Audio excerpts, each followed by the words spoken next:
Nous sommes sur les chutes de Boussanga, au village qui porte le même nom. À vol d'oiseau, Boussanga est situé à 70 km au nord de Kolwezi, capitale mondiale du cobalt. Ici naît un monstre qui, petit à petit, sort de terre.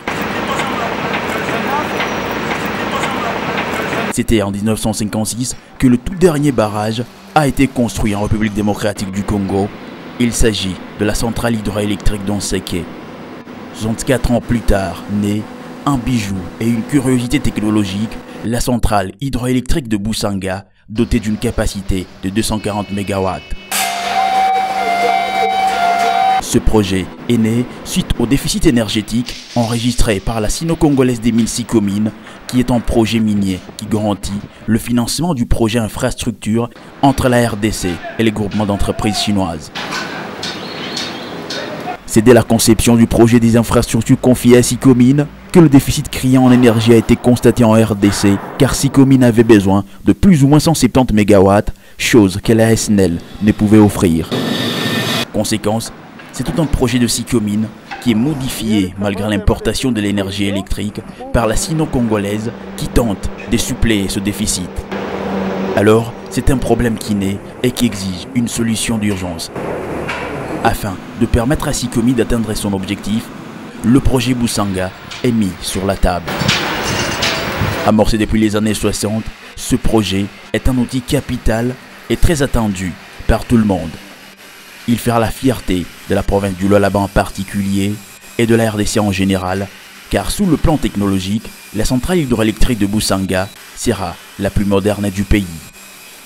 Ce monstre énergétique va avaler au total 670 000 m3 de béton et plus ou moins 26 000 tonnes d'acier.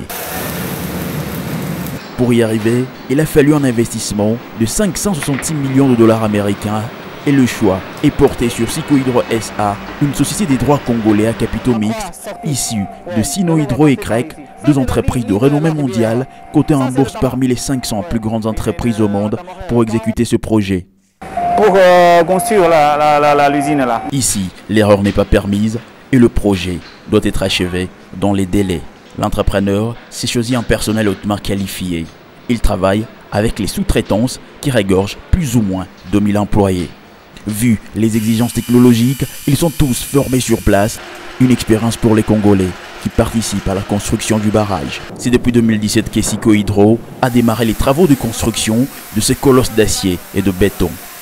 Les employés sont suivis de plus près dans l'exécution de leurs tâches chaque jour, car l'erreur, quelle que soit sa taille, pourrait s'avérer fatale dans les jours à venir.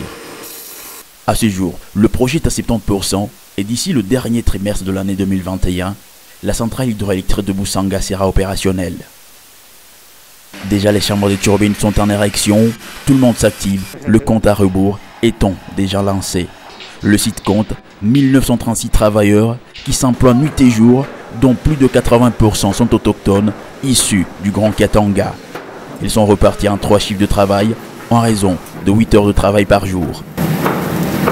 Nous sommes au camp de logement temporaire de Sikohydro SA. Ici est logé le personnel des entreprises sous-traitantes, 500 par camp en raison des 3 à 4 par dortoir. Le confinement dû à la pandémie de Covid-19 oblige. Bien logé, il y a l'électricité, tout qu'on a maille, tu as batubote, toilette, douche, il m'a bien fait entreprise. En temps normal, c'est plus de la moitié des personnes qui y sont logées vivent dans le village environnant le site de Sikohydro avec leur famille. Certains d'entre eux jugent les conditions de travail des entreprises auxquelles ils appartiennent et qui sous-traitent chez Sikohydro passables, mais ils souhaitent que leur salaire soit revisé vu la taille du projet.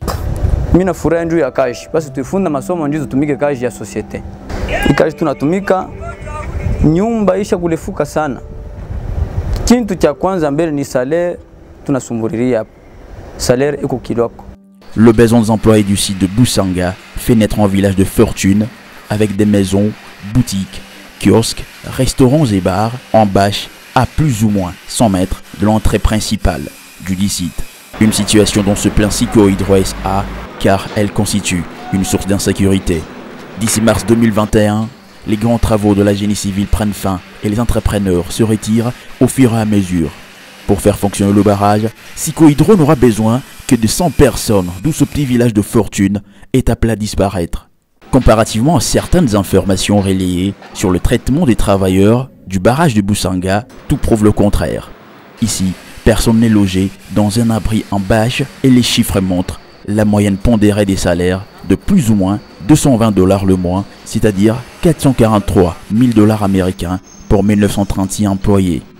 La centrale hydroélectrique de Boussanga aura une puissance de 240 MW, dont plus ou moins 170 va alimenter la sino-congolaise des mines en priorité et le solde sera alloué via le réseau SNEL à d'autres clients, dont ceux de la province du Lualaba.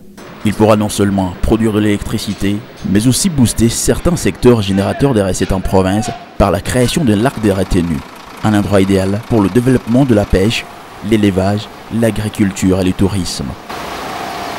L'entreprise qui exécute ce projet des grands enjeux et ses filiales ont participé aux travaux des grands projets d'infrastructure en RDC dans le cadre de la coopération et en dehors de cette dernière. Par là, on peut citer l'hôpital du cinquantenaire de Kinshasa, le pont Lualaba dans la province qui porte le même nom, le boulevard du 30 juin de Kinshasa, et la liste n'est pas exhaustive.